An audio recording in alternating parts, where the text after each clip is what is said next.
All right, well, good morning, everyone. Thank you for being here this morning. My name is Laura Fay. I am the agency liaison for the Bureau of Consumer Protection, and that is within the Wisconsin State Department of Agriculture, Trade, and Consumer Protection. So I drove here from Madison this morning to come speak to you today.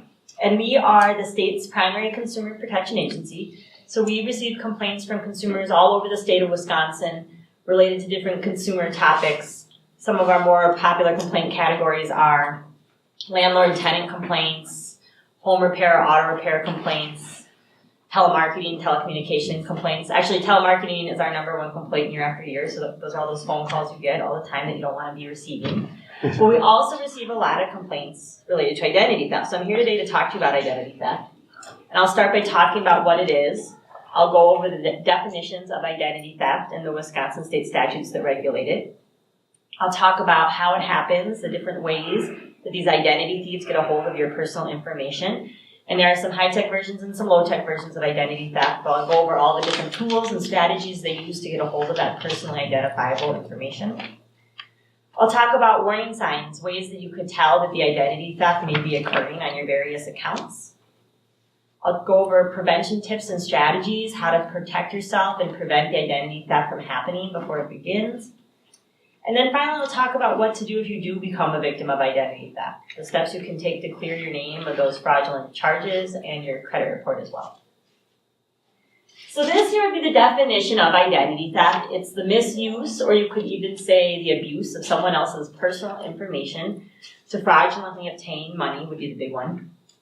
Goods, services, a job, employment, medical treatment. This is the misuse of insurance information to obtain medical benefits. Government benefits, this would be if somebody got a hold of your social security number and they're using this to apply for unemployment insurance, food share benefits. Right now with the tax season still open, we see a lot of fraudulent tax returns. They got a hold of your information and they file your tax return before you get a chance to do so. So anything related to government benefits, or even to hide from law enforcement. So this is the criminal aspect of identity theft. These are criminals, they're evading arrest. So I said it's the misuse of personally identifiable information. Well, what does this mean? Well, it would be your full name, but not just your name. It's your name in combination with a couple other pieces of information, such as your address, your phone number, social security number, driver's license or passport number, date of birth, any financial account numbers you might have. So that would include a savings or checking accounts, any loans or lines of credit you have out under your name, debit or credit cards attached to those accounts. So anything relating to your financial accounts, PIN numbers or passwords, and biometric data. So biometric data would be a fingerprint, an iris or a retina scan, voice or facial recognition. But an identity thief will do the most damage if they can get a hold of your name in combination with your social security number and your date of birth. Because with that information, they can start to create what's called a synthetic profile or a fake profile, and they can use this to make purchases on your accounts as if were you making purchases on your own accounts.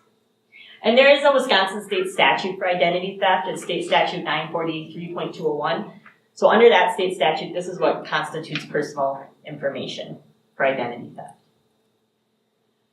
Every year, the Federal Trade Commission puts out a report called the Consumer Sentinel Network Report. So these are the latest statistics that just came out in March.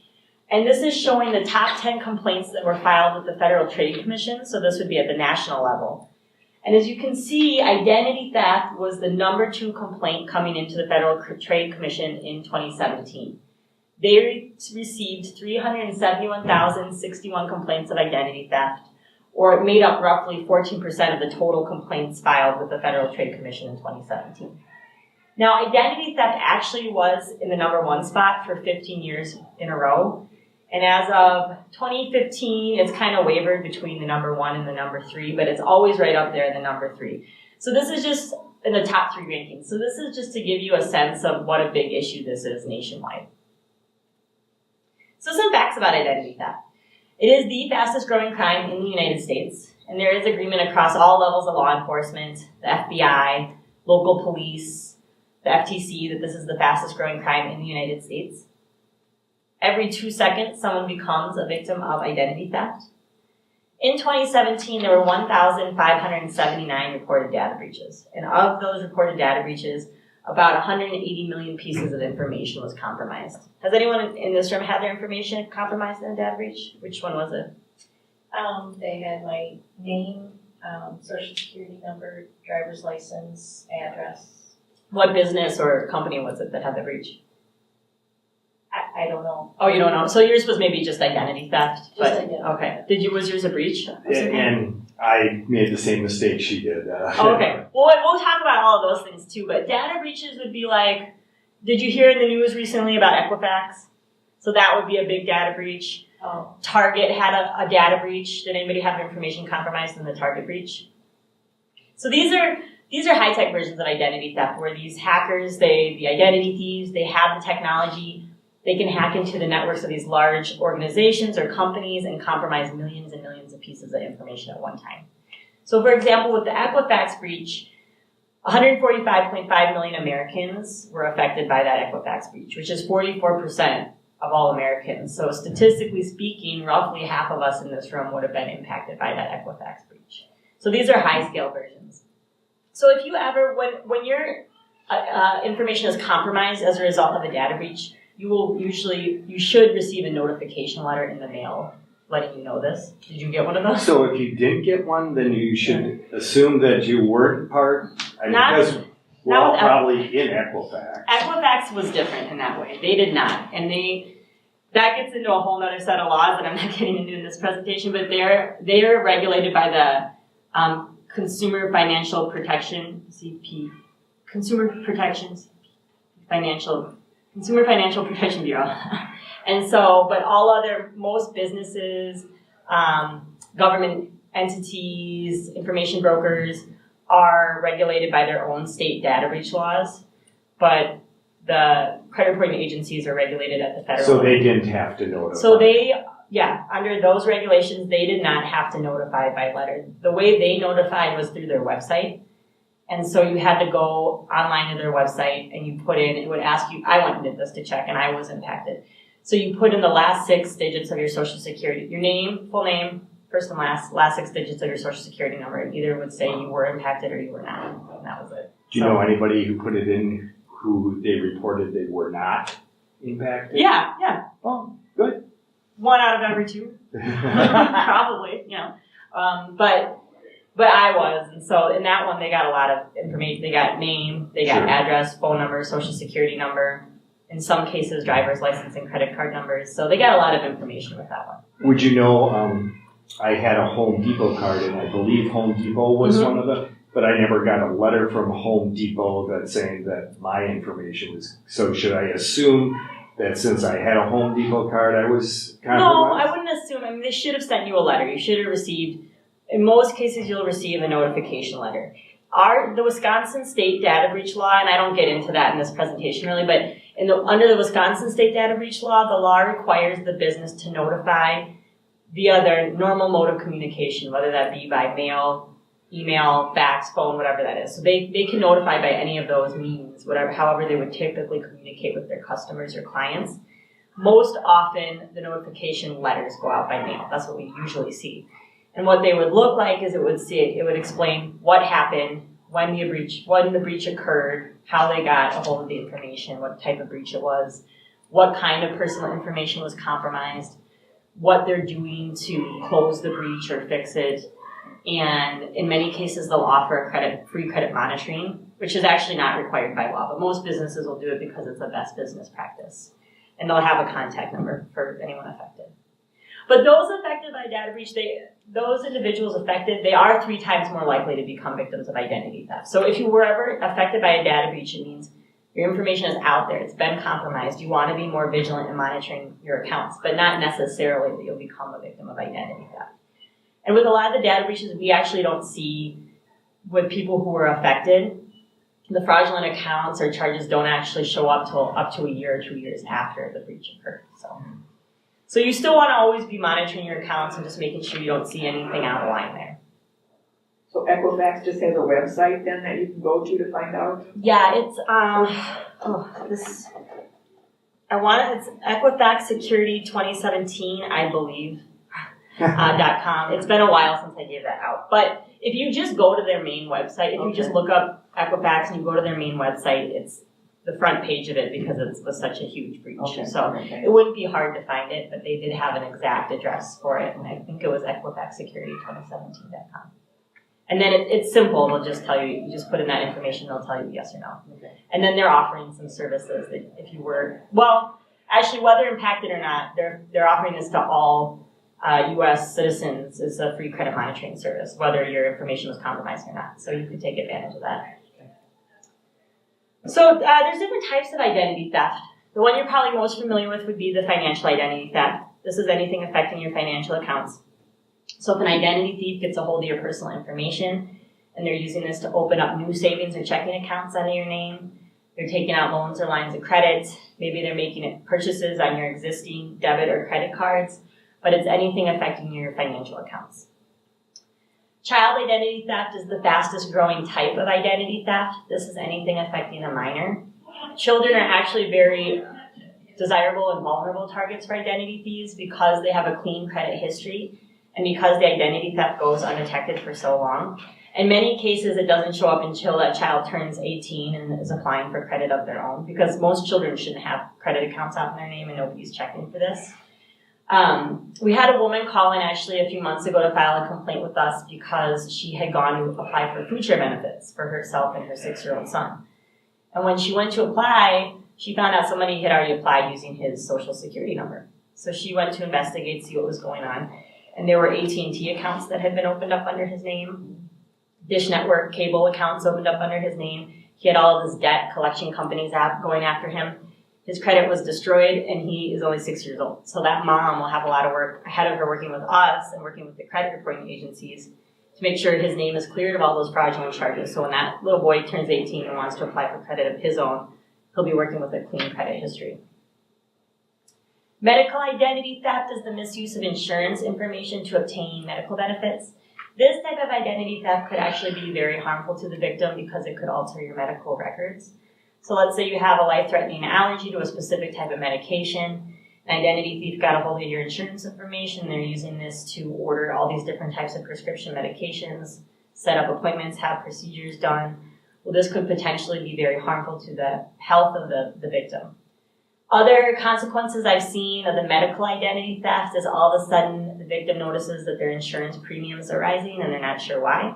Well, that's because an identity thief has been using their insurance to have all these appointments and procedures and operations done. And then criminal identity theft. This is the criminal aspect of identity theft. I mentioned this briefly earlier, but these are criminals. They're evading law enforcement. They may even have a warrant out for their arrest. They get a hold of your information and give it in place of their own, and now there could even be a warrant out for your arrest. And we don't see this type as often. It's not as common as the other types, but we did have somebody file a complaint with us because there was a warrant out for his arrest in the state of Oregon, and he's never been to Oregon before in his life. So somebody got a hold of his information and used it in place of their own to evade law enforcement. So these are some more statistics coming out of that Consumer Sentinel Network report from the Federal Trade Commission. And this is showing identity theft complaints specific to the state of Wisconsin. And so the most common type of identity theft we saw in Wisconsin in 2017 was credit card fraud. That made up 37% of our identity theft complaints. And then 23% came from employment or tax-related fraud. So those are people using the social security number to get a job or file your tax return before you have a chance to do so. Bank fraud would be related to opening up new accounts, new savings or checking accounts, or taking out those loans, or opening up debit cards under your name, or making purchases on your existing accounts. Phone or utilities fraud would be identity thieves who got a hold of your information and used this to open up utilities accounts, water, gas, electric, cell phone or landline accounts. And then loan or lease fraud, so people taking out leases for apartments or homes or taking out those loans under your name. And then this is showing identity theft by age, just to give you a sense of how this affects people in the different age groups. One thing we do believe is misrepresented with this chart, though, is, as I mentioned earlier, the child identity theft often doesn't show up. It's not noticed until that child turns 18. So we really think that 19 and under category is misrepresented, that identity theft isn't being reported until that child is already an adult. So that's being reported more in that 20 to 49 category, but may have been taking place since they were a child. And then in many cases, you hear that seniors are targeted at higher rates for identity theft, which you can see from these statistics is not the case. And actually, seniors are not targeted at higher rates for the identity theft, but are targeted at much higher rates for the scams. And I'm going to go over later in the presentation the top 3 most popular scams that we see year after year. So the potential harm of identity theft, the big one would be direct financial losses. They get a hold of your personal information. They've been opening up accounts, making charges on your existing accounts. And this creates kind of a domino effect because this in turn can result in damage to your financial status or your credit score because now an identity thief has all this debt, there's collection companies coming after you. This will negatively affect your credit score, which in turn can result in denial of employment or housing because nowadays a lot of employers are using the credit report as another form of a background check when they're vetting new employees to see if this is somebody responsible, reliable, if they want to hire onto their organization. Or if you go to rent an apartment or a house, they'll run that credit report background check on you to make sure that you're reliable and responsible and making those monthly payments on time. So it could also result in denial of housing, possible civil judgment or criminal record. So now if you have a collection company that's coming after you and this has gone to court, or with that criminal aspect of identity theft that I talked about earlier, in many cases, the victims of the criminal identity theft even have to hire a lawyer and go to court to prove that they're not the one responsible for those criminal charges. So of course, all of this can be very time-consuming and costly to recover from and repair the damage. That example I gave with the mom and her 6-year-old son, although it will be easy for her to prove that he wasn't the one opening up all these accounts or applying for them, because of course he's 6 years old and he wouldn't do that, but it'll be very time-consuming for her to work with us and to work with the credit reporting agencies and all the various businesses to make sure that his name is cleared of all of those fraudulent charges and his credit report as well. And then finally, the emotional harm, just the feeling of being victimized by this type of crime and the loss of trust that can go along with that. So how it happens, I was explaining that there are some high-tech versions of identity theft and some low-tech versions of identity theft. A lot of different tools and strategies they use to get a hold of your personal information. So one of those low-tech versions is dumpster diving or stolen mail. So these are identity thieves who are actually digging through your trash. They're looking for anything containing sensitive or personal information that they could use to commit fraud. So for example, if you receive a statement in the mail from your bank, when you're done reading that and you throw it away in the trash, they can get a lot of information about your financial accounts. Or an explanation of benefits from your insurance company, when you're done reading that and you throw it away, they can get a lot of information about your insurance and your medical history. Or maybe they will steal these documents right out of your mailbox before you get a chance to open them. But they're looking for anything containing sensitive or personal information that they can use to commit fraud. Social networking is another tool they use to gather information. How many people in here have some sort of a profile on social media? Okay, I do, a couple of us. And so this is just thinking about what information you share about yourself online. All of those social networking sites have privacy policies, and you can read them, understand them, and how you can limit the information you share and who has access to that information. So just not sharing too many different pieces of personal information about yourself online. Data breaches is a high-tech version of identity theft, behind the scenes, beyond our control. Again, where these identity thieves, the hackers, they have the technology and they can hack into the networks of these large organizations and compromise millions and millions of pieces of information at once. So we talked about the Equifax data breach. Home Depot had a huge data breach. Target in 2013, they had a big one. In the case of Target, they put malware on their point of sale network. So that's anywhere where you're swiping your card through to make a purchase. So anyone who made a purchase at Target during the time of the breach, and it was going on for like 3 to 4 months. So it was a 3 to 4 month window where their network was breached and they hadn't realized it. So anyone who made a purchase at Target during that time, their debit or credit card information was compromised. So these are high-tech versions where they can get a lot of information all at once. Skimming devices is another tool they use. Are people familiar with the skimmers? Have you heard of these? Yeah. When you hear about skimmers, where do you often hear about them? Gas stations. Exactly, gas stations. So skimming devices are devices that identity thieves can overlay on any point of sale machine, anywhere again where you're swiping your card through to make a purchase. We most often see them at gas pumps, but they could put them on a standalone ATM, an ATM that's outside of a bank or a drive-through. Recently, we've been seeing them at self-checkout lines, like at a Walmart or a grocery store. But how they work is it's a device that they will overlay or put right on top of that point of sale machine. And you wouldn't be able to tell that it's there. It's actually the same piece that would be there, and they put it right on top. So just by looking at it, you wouldn't be able to tell that it's on there. But we work very closely with law enforcement. And in many cases, they say that these are not very securely fashioned onto the machine. They'll use a double-sided tape or a Velcro and just stick it on there. So if you gave it a good shake or a pull, a lot of times they'll come loose, but it's hard to tell that it's on there just by looking at it. And how they work is when you swipe your card through to make that purchase for the gas or whatever else it might be, the skimming device allows the identity thieves to get the information off of your card, and then they can make a clone copy of that debit or credit card and go resell it online somewhere or use it to make purchases on your accounts as if it were you making purchases on your own accounts. Are these chips now on the charge cards, are those safer? Yes, and that's what I was going to get to next. So my next question was, how many people have this new chip and PIN card? Everyone should have them, okay. And so the way the chip and PIN card works is most of the banks have issued these at this point. And the information is encrypted on that card, which means it's scrambled. So every time you use the chip and PIN card to make a purchase, it's like a new code that these readers are reading. Not a code that you would need to know, but a code that the machine is reading. And it's different every time. So it would make this form of identity theft impossible, because if they made a copy of that card, it's not going to work the next time they go to use it. So yes, if you use the chip and PIN card, you're safe from the skimming devices. However, the downside of the chip and PIN card is although most of the banks, credit unions have issued these, not all of the stores have installed these new readers, which I'm sure you've noticed. So if you go to use your card, all the cards still have that black strip on the back, which is where the information was held. And that information was called static information. It was the same every time, which is why they could use these skimmers and make a copy. With the chip, it's encrypted on there, but you still have both because you wouldn't be able to use the card otherwise at so many stores because a lot, especially the smaller retailers, have not installed these new readers. And there was a deadline. They were supposed to have them installed by October 1st of 2015. But a lot of them missed this deadline. So if you're still swiping your card through to make a purchase, you're using that old form of the technology. You're still vulnerable to the skimming devices. But if you insert your card, you wait a few seconds and you pull it back out, you're using that new chip-enabled technology, so you're safe.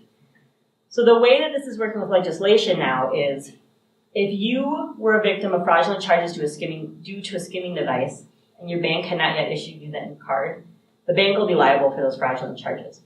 If you have a new card, you make a purchase at a store that has not installed one of these new readers yet, and there's fraudulent charges at that specific retailer because the skimming device was on the machine, now the individual retailers are liable for the fraudulent charges, but you, the consumer, will never be responsible for those charges.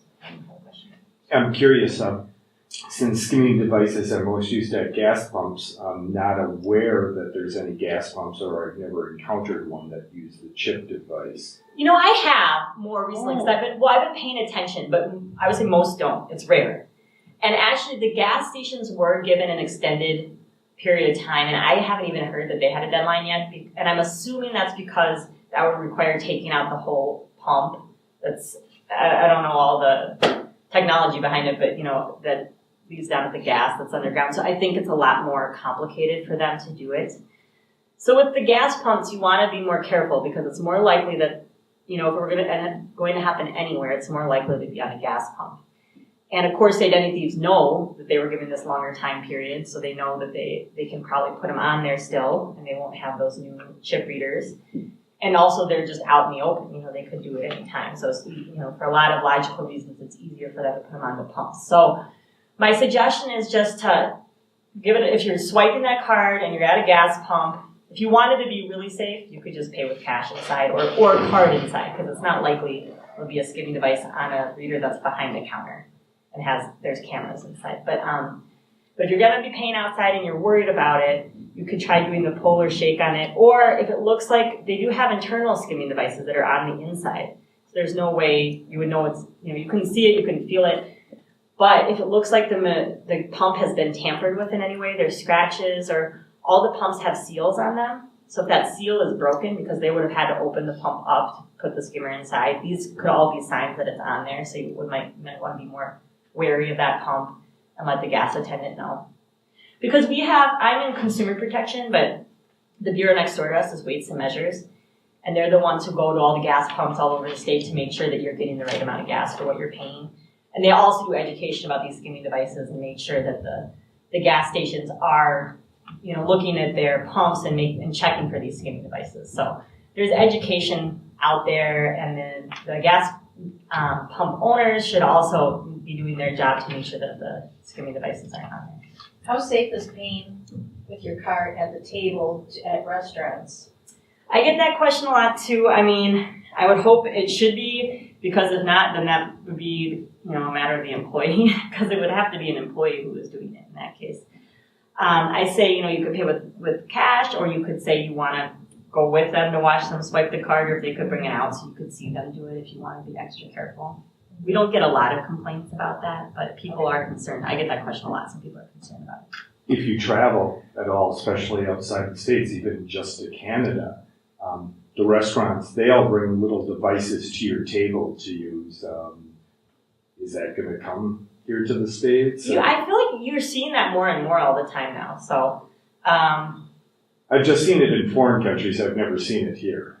I know they have, a lot of people use the Square app, and that I think is attached to a phone. Yeah. So I feel like I'm seeing that more and more all the time. Personally, I don't know, if it seems like it. I couldn't say for sure, but those would be the options with the restaurant: either pay with the cash, or ask if you could watch them do it, or if they could bring it out. Sometimes they can. So. Well, there are these tabletop devices that some chain restaurants have. Yeah, these I've seen days. those too. I mean, is that something where if I'm a skimmer, I could make one up in my garage and swap it out the next time I go to Red Robin or something? Probably. Probably, I'd say, I don't know what, every single thing that's out there. But one thing I can say is that sooner or later they'll figure a way around this chip card too. I mean, it's always like they come up with some way to scam, and then we come up with a way to block it. But it's like the scammers are always ahead of us, it seems. The technology comes later, and then they'll find a way to break through that, and then it's always kind of a back and forth. So, yeah, there's always some type of scam, some way to get it. But I would also say you don't want to just be paranoid about it at all times either. But just be careful and try to look for these things and do the best things you can to prevent it. And I'll get into the prevention tips too in a little bit. And not that you know everything about credit cards, but it's always funny traveling abroad. They always think we're so antiquated. I don't know what technology it is, but theirs all is the tap. They just tap it, and I don't know if that's it. You don't have to insert the chip. You don't have to swipe. And I don't know if that's more advanced or not. But they always are skeptical when they use our cards. They're like, really? You can't just tap it? Oh, like Europeans or? Yeah. Yeah, we're usually behind them with a lot of this stuff, I think. And, the chip and PIN card, they call them the EMV card. So that's, EMV is Euro, MasterCard, and Visa. And it started, they had that way before us in Europe. And so we're behind them with that. But that did really help diminish this type of identity theft, is those chip cards. So the chip cards are more secure. But they say in the future they'll go into even more secure forms, like a facial scan, a fingerprint, and they're already getting into these type of things. So I'm sure they'll come up with these things. The scammers will find a way around it. So, but we'll always see new technology to try to protect people. Can't beat cash in this. No, That can be fake too. I'll take my chances with that. Phishing scams, these are the online scams. These are another high-tech version of identity theft. Have you ever been online and you see a pop-up come up that says your computer's infected, click on this link or call this phone number? Or maybe you saw a pop-up that you won a free Amazon gift card or a tablet or an iPad or an iPhone, but answer a simple survey question, something like that. Or maybe you got an email, you have a distant relative, they're a foreign prince, they passed away and you inherited millions of dollars. So all seen things like this. So these are all examples of the phishing scams. These are the online scams. But there's different forms of the phishing. There's phishing with a PH, there is vishing with a V, and there is smishing with an S. The S stands for short, there's so many ways, I know. The S stands for short message service or text messages. And the V stands for voice, or these are the fraudulent phone calls. But they're all versions of the phishing scam because they say it's like they're throwing a line out there. They want to see who will bite, who will give them the personal information they're seeking or the money that they want. And these identity thieves, the scammers, they have the technology. They can send out thousands of emails, thousands of phone calls, thousands of text messages at once. And although most of us recognize this as a scam, we hang up the phone, we delete the email or the text message, enough people respond to these every day with the money or the information that they're looking for. That's why we continue to see them all the time.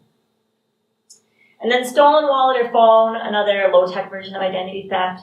If you simply lose your wallet or your purse or it's stolen, they can get a lot of information from you that way. Or our phones. Nowadays, so many of us have smartphones. They've almost become like another version of our wallets with all the information we have on our phone. So the same idea there. And then scams. I'm going to get into the top. We have a top 10 list of scams. I'm just going to go over the top 3 that we see every year, year after year. And this here is, I spoke a lot about data breaches, but this is just the formal definition. It's an incident in which sensitive, protected, or confidential data has been viewed, stolen, or used by an individual unauthorized to do so. And then this here, these are the 3 top scams we see year after year at Bureau of Consumer Protection. We see a lot of other ones too, but these are always the most common. And as I mentioned earlier, the scams really target seniors at higher rates. So the grandparent scam is always a popular one. Has anybody ever heard of this or had experience with the scam? Heard of it. Yeah, you did? Did you get a call or someone you know got a call? Yeah. Do you want to tell us the story? Well, they got a call and said that their grandson was in jail and needed money to get them out. And they were in Florida, and These were the grandparents. Yeah. Okay. And they needed to send the money right away. And this was their friend and his friend, and So it wasn't the grandson who was calling us. His it was friend. the friend. Okay. Yeah. And then they said, well, let me talk to him. And they said, well, he can't because he's going through processing and he's going to be sent to jail unless you send the bond money in. And they unfortunately sent them. Oh, they did? Yeah. Did they know their grandson's name? Whoever was Yeah, calling? they knew. Okay. And how much did they send them? It was a couple $1,000s. And how did they ask them to send the money? Do you remember? Like a wire transfer or a prepaid card, money order? I think it was a money order. Money order? Okay. So that really fits like a lot of the scams that we hear. They try to pressure you, want to make you think if you don't give the money immediately, something bad will happen. They always ask for these similar forms of payment. So I'll tell you a story of someone we saw who fell for this. It was a woman she got a phone call. These are always out of the blue. And they called. In a lot of cases, they're actually posing as the grandchild themselves. So that's why I was asking if they were pretending to be the grandchild. Sometimes they even know the name of the grandchild, because maybe the grandparent has a profile on Facebook and they post pictures of their grandchildren. They set the name so they can get an idea.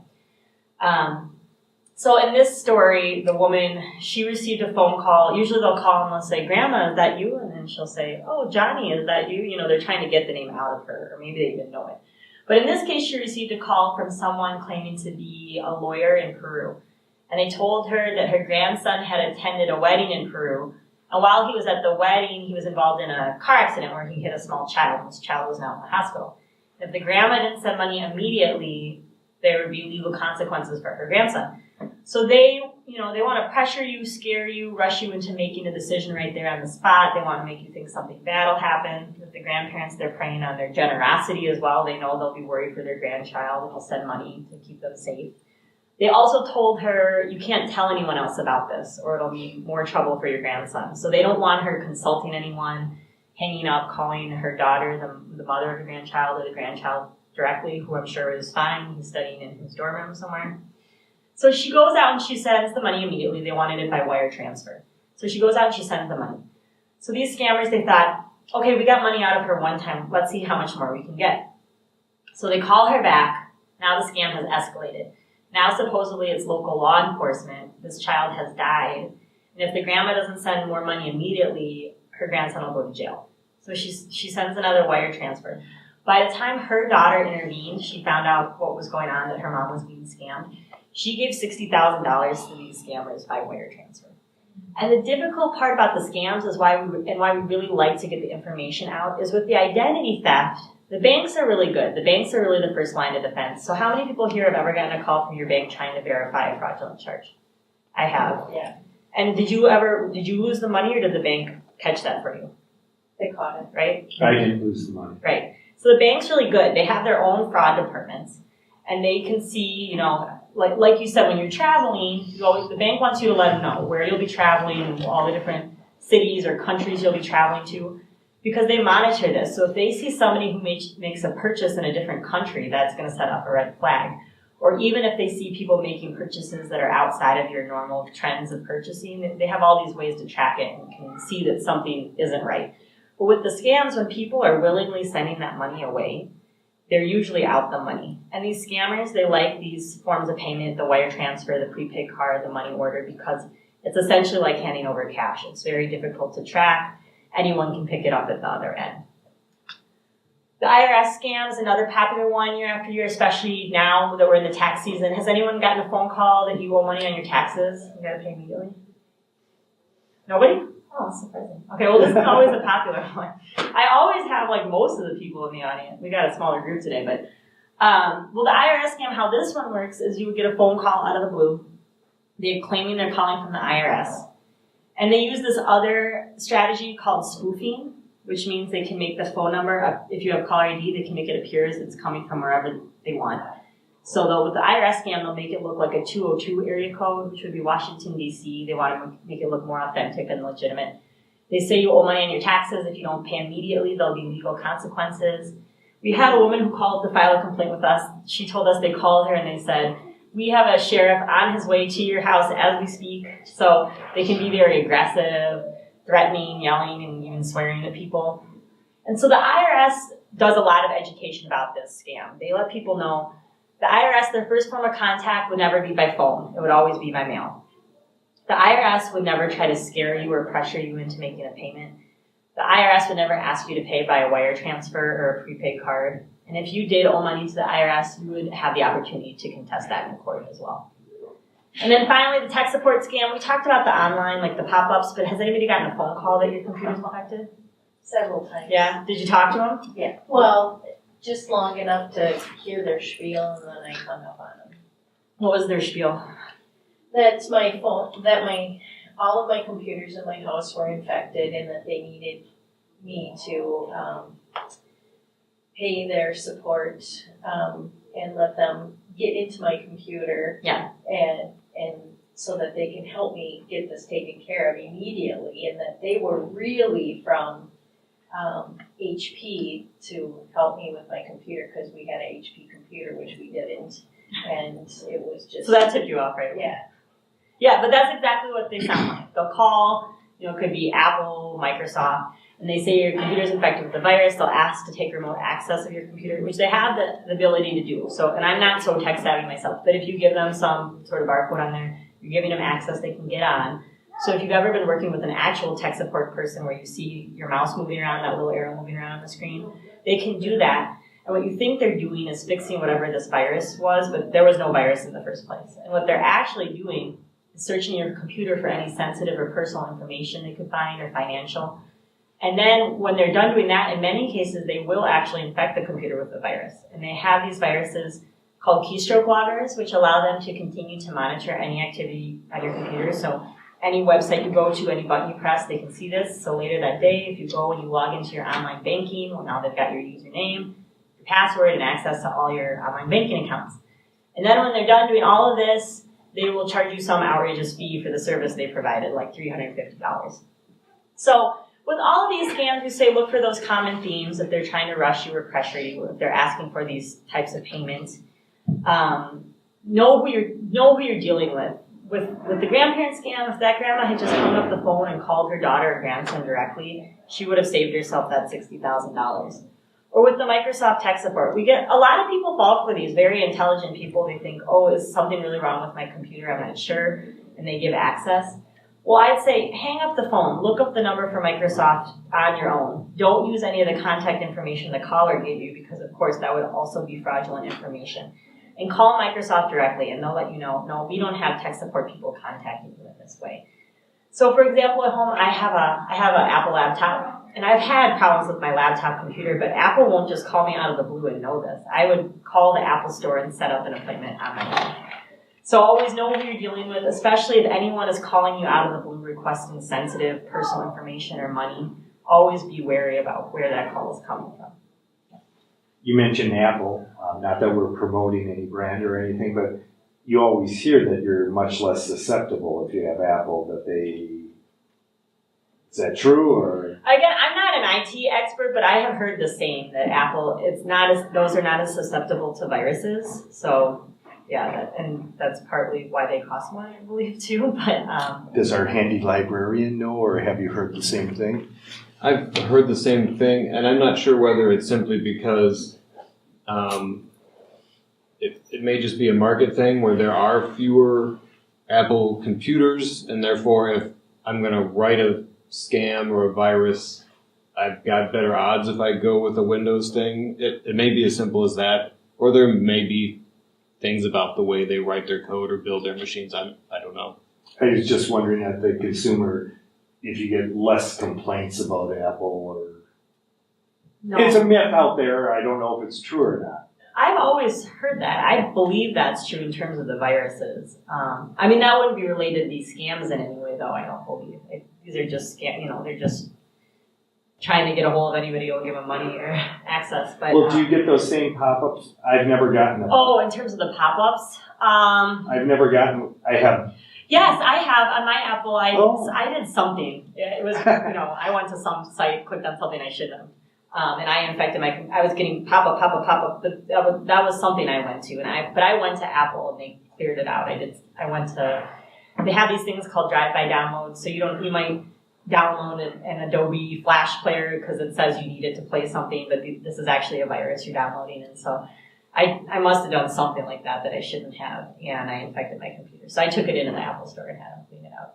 So then to be proactive, often, I'm sure we all run into that, especially Adobe, when they say you need to download it, we shouldn't be.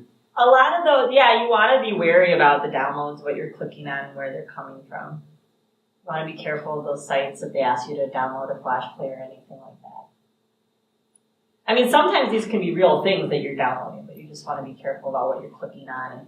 And same with emails. If you get an email ever, unless you're absolutely sure that you know who that email is coming from, because they could even make it look like it's coming from your friend and it's not. So unless you're absolutely sure that you know where an email is coming from, you don't want to click on links in emails either, because those can infect your computer or download any attachments within an email. But it's only the attachments or links, just opening the email. Just opening shouldn't do anything. So if you open it, you read it, and you're like, oh, this is delete it, send it to the spam. You can even report those emails to the FTC. They have their own spam reporting. You can report those spam emails, the fraudulent emails. But for example, one thing we see a lot during the holiday season is a lot of these fake shipping scam emails that go out, because nowadays so many people do online shopping. So they just take a chance and they'll send out an email like their FedEx or USPS, and they say, oh, here's the tracking number for your order. Click on it to track the package. And these are fraudulent emails. You'll click on it and you'll infect the computer with a virus. But they're just taking a chance because so many people shop online. That would make sense. I shop online, so I get those type of emails. So a lot of people are falling for those. And they're very smart and they make them look very authentic. One thing with some of these online things, it's not 100%, but often if you mouse over like an email address or a link that says it's sending you to, AT&T or something, if you mouse over it, it'll down on the bottom, it will show you the actual address. So it might say AT&T.com on your screen, but underneath it's www.I'mGonnaStealYourMoney, so haha, or whatever. Yeah, it probably wouldn't say that. It won't say that, but that would be nice. But you can tell. Oh Don't wait, click here. It's a scam.com. yeah, but you can tell. Oh wait, this says it's AT&T, but down here it's something completely different. So there's obviously a problem. Or with emails too. Just reply to this email. Oh, this says it's going to, Eric at the library, but actually, I don't know who this is down here. I better not do that after all. So what do you When you have your mouse go over sometimes with links and stuff. Oh, the link, okay. Yeah, You it'll just show have up. a cursor up there. You just hover. Yeah. You just Yeah, hover. okay, on the link, okay. Yeah, and that's like I very good said, advice. I often bring that up too. Yeah. It's not That's- 100%, but that is a helpful thing to do. But particularly when you're kind of suspicious. Okay. Why is Eric at the library asking me for my social security number? That doesn't Yeah. make sense. Oh, that's not. Because I know he has it already. Yeah, we collect all that data. Yeah, but that is very good advice. I mean, there's other things with those emails, and sometimes they can be really good, and it's impossible really to tell unless maybe you're an IT expert and you know exactly what to look for. But just like Eric said, that's one thing you can do. Check the from line and the to line. If the address looks strange or it's just a string of numbers and letters and symbols sometimes, if anything is off within the body of the email, maybe it's they called you a Mr. and you're a Mrs., or there's typos or grammatical errors, or you can tell that the person sending it English is not their first language. So there's all these little clues you can see within the email. For example, I got, I don't remember when this happened. This was a few months ago. There was a Google Doc scam. Did anybody get one of those emails about opening a Google Doc? Does anybody know what I'm talking about? No. Maybe. Well, this was a huge one. It was a worldwide scam. And I got it to my wisconsin.gov email in my office, and I got this email, and this is how good they are. So I set up these presentations. I usually do several a week, and so I set this one up with Eric, and we'll email back and forth about the details and setting it up. So I had this upcoming presentation in Racine with this woman, and we've been emailing back and forth, and all of a sudden I get an email from her sharing a Google Doc with me.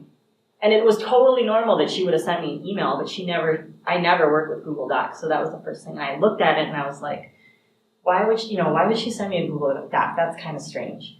And you're supposed to click on it to open it, but I didn't do it. And then I looked at the to address, which should have been my email address, and it was just a bunch of numbers and letters. So then I got on the phone, we talked, and I got on the phone and I called her immediately and I said, did you just send me a Google Doc to share with me? And she was like, oh my God, it's just don't open it. I've got so many phone calls. Somebody broke into my address book and they're sending out all these emails. It's not for me. So with all these things, you always want to verify who it is. So I just got it and then I deleted it. But plenty of people might have clicked on that. I mean, it's totally reasonable and they're good and they know who you've been communicating with and they can see your address book. So it can be very convincing. So you want to be careful always. Yeah, and I've gotten several lately that are very similar, but they either are from someone I know who's had their address book hacked, or it looks like they're from someone I know, and it's just this real basic, Eric, I thought you'd like to see this, and then there's some link. Well, yeah, no, sorry, not clicking on your link. Yeah. So exactly, I mean, it could, even if it looks like it's coming from a friend or a family member, that might not really be from them. Somebody could have hacked their account and they're sending things out to everyone in their address book. So, but I'm gonna try to get through. I want to try to end by 11 just because I do have a presentation in Stratford after this. So I don't want to go too much over. But these are the warning signs of identity theft, ways you might be able to tell it's occurring on your account. So you can go online to SSA.gov with the Social Security Administration and check your earnings statement to make sure no one is using your Social Security number for employment purposes. If you see anything that looks out of line or fishy there, could be a sign of identity theft. Always checking your accounts, monitoring your accounts for any unauthorized charges or lines of credit. If you are denied credit, you've always known that you've had a good credit standing, a good credit score, you go to take out a loan, and all of a sudden you're denied credit. Could be a sign that an identity thief is at work. If you receive an unsolicited change of address form in the mail from the post office, this is a strategy identity thieves use because they're trying to reroute your mail. They don't want you getting any of the mail related to the bills of the accounts that they've opened or notices from debt collectors. So if you're not moving and you receive a change of address form out of the blue from the post office in the mail, this could be a sign of identity theft. Checking your explanation of benefits with your insurance company to make sure that all the different appointments you went to with the different doctors and clinics on the dates that you went to them really line up with when you went to the doctor. If you see anything out of the ordinary there, that could be a sign of identity theft. If you receive a notice from the IRS, and this would be a legitimate notice from the IRS notifying you that someone has filed for your tax return before you had a chance to do so, or if you're receiving suspicious phone calls, and these would be legitimate phone calls from actual debt collectors calling to collect on a debt that an identity thief has incurred using your personal information. So now I want to go over prevention tips, and I had a lot of handouts I brought this morning, and this one really goes over all the tips I'm going to cover in detail. It has all of the contact information, phone numbers, and websites you can go to. So the first one I always talk about is the no-call list. How many people have your number registered with the no-call list? How many of you still receive calls that you don't want to get? All the same people. So there are exemptions to the no-call list. Certain numbers are exempt from the Wisconsin state statutes that regulate the no-call list. That would be political survey calls. Those can still get through. Non-for-profit charities, they can call you. Someone doing business on their own behalf or someone you have already established a business relationship with. But these scam calls, the fraudulent callers, they're scammers, they're criminals, they're usually calling from overseas, and they don't care about the Wisconsin state statutes that regulate the no-call list. They're going to call you anyways. So we say if your phone number is registered with the do not call list and you have caller ID, you can see the numbers that are coming in, and they're numbers that you don't recognize, it's best not to answer those numbers. If it's somebody who really needs to get a hold of you, they can leave you a message and then you can call them back. Because as I explained earlier, these identity thieves, they have these devices called autodialers, and they can send out thousands of phone calls at once. And they have lists of all these numbers. They don't even know if these are legitimate phone numbers. They're just hoping to get a live person on the other end. Or better yet, if they get a person who gives them information or money, that person will probably even continue to get more calls. But if they have a phone number on that list that never answers, eventually they'll think this isn't a live number and they'll take it off their list. So really the best thing you can do is to not answer these phone calls at all if they're numbers that you don't recognize in the fraudulent calls. Because the no-call list, it is very effective in preventing legitimate telemarketers from calling you. But with these scam calls, they're very difficult to block because, as I mentioned earlier, they'll spoof the phone numbers. So they can call you 1 second from this number and the next second from another number. So it's very hard to track and prevent all these calls from getting through. This can be a very frustrating issue for a lot of people. There are other things out there you could try. A lot of cell phone and landline providers now offer their own call blocking services, so you can block specific numbers. The FTC had this contest taking place to see who could come up with the best idea to kind of prevent these fraudulent calls.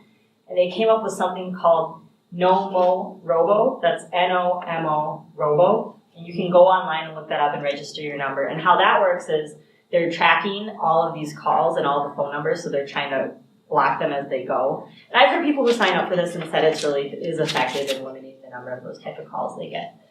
But if you want to register with the no-call list, you only need to do it once. Well, everybody's registered here, so I don't have to tell you how to do it. There was something else I wanted to add. Oh, but with these fraudulent calls, you can also always file complaints with us. It's good and we always encourage people to do that because honestly, usually it's a dead end. We follow up with every single complaint we get, but most of these phone numbers are spoofed. So even when you try to follow up, they're not a real number. It's a dead end. But it's good for us to know about the numbers that are out there, especially for other consumers calling in and we can say, yeah, we've gotten many complaints about this phone number or this fraud. So we always encourage people to report those phone numbers to us. Also, easy tip too, if you could add a number, I'm sure unlike most people, you don't answer numbers you're not aware of.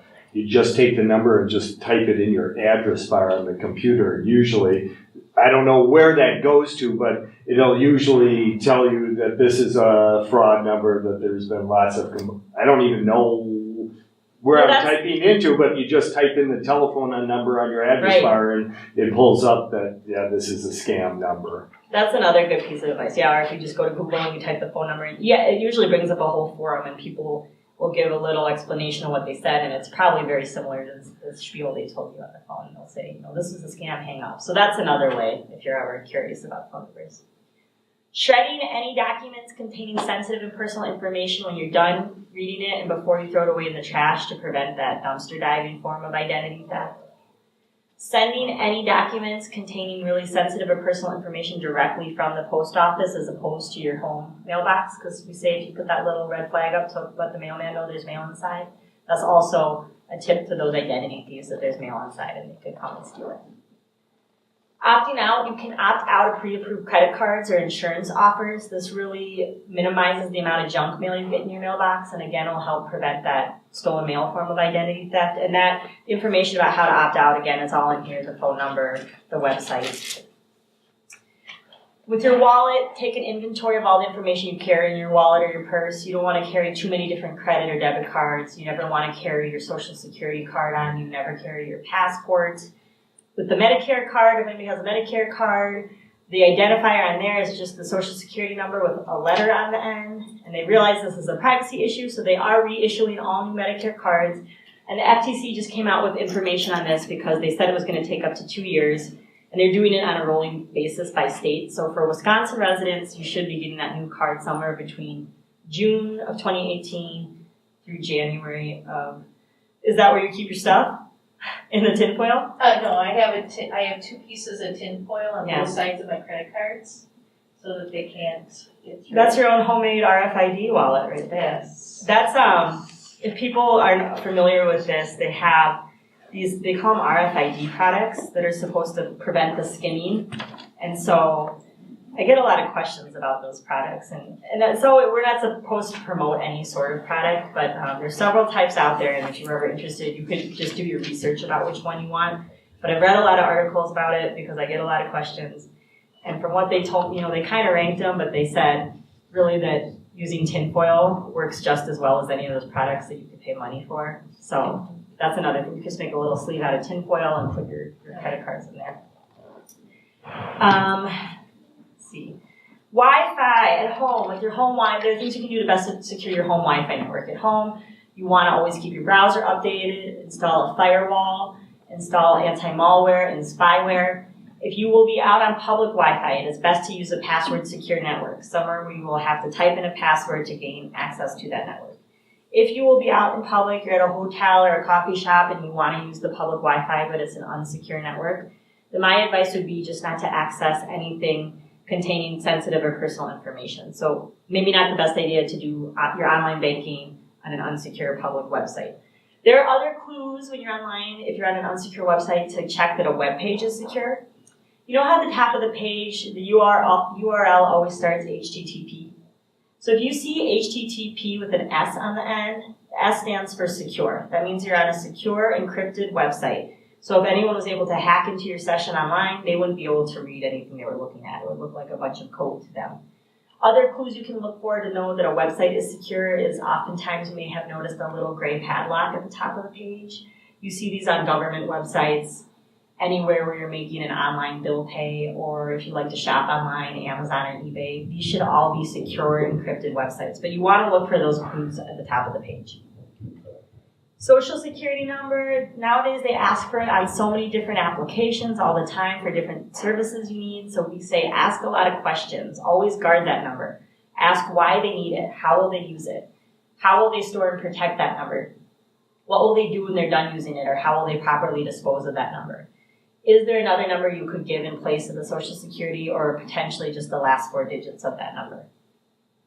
Using strong passwords for your different accounts. Our motto is long and strong, a mix of uppercase and lowercase letters, numbers and symbols, different passwords for your different accounts, and changing those passwords every so often. With social networking, just thinking about and being aware of the information you share about yourself online. Reading those privacy policies, using those privacy settings to limit the information you share and who has access. If you did a simple Google search of yourself, what kind of information could you find? The fraud alert and the credit freeze are 2 additional steps you can take to prevent identity theft and protect your credit report. The fraud alert is extra verification at any time someone wants to take out credit under your name. The creditors have to take extra steps to verify that the person applying for the credit is really who they say they are. It's free to do. It's good for 90 days. You only have to contact one of the credit reporting agencies, and there's 3. There's TransUnion, Equifax, and Experian. With the fraud alert, you only need to contact one, and they will communicate to put the alert out of all 3 agencies. If you have a police report stating you're a victim of identity theft, the fraud alert can be extended for up to 7 years. Now, the credit freeze is really the best thing you can do to protect your credit report and prevent identity theft. It completely blocks any new credit from being opened up under your name. Now, that does mean to yourself, so I always tell people you might want to think of what stage of your life you're in. If you need to access credit, you're going to be buying a car and you're going to take out a loan or a home, might not be the best option. But if you just want peace of mind that no one can touch your credit report, the credit freeze is the best thing you can do. It is a little more complex to put on. You do need to contact each credit reporting agency individually. Again, there's 3. And there's a $10 fee associated with each agency anytime you place the freeze. It's permanent. They will give you a PIN number when you place that freeze. So at any time you want to lift or thaw the freeze, you would need to use that PIN number. However, anytime you lift the freeze, there is another $10 fee every time you do that. Again, if you have a police report stating you're a victim of identity theft, all the fees related to the credit freeze will be waived. So finally, if you are a victim of identity theft, you want to report those fraudulent charges. Let the bank know, close out any related accounts, open up new accounts with new numbers and new cards attached to those accounts. Check your credit reports. By law, you are entitled to 1 free credit report a year from each one of the credit reporting agencies. Again, there's 3, so you can be rotating and checking your credit report every 4 months to make sure everything looks okay there.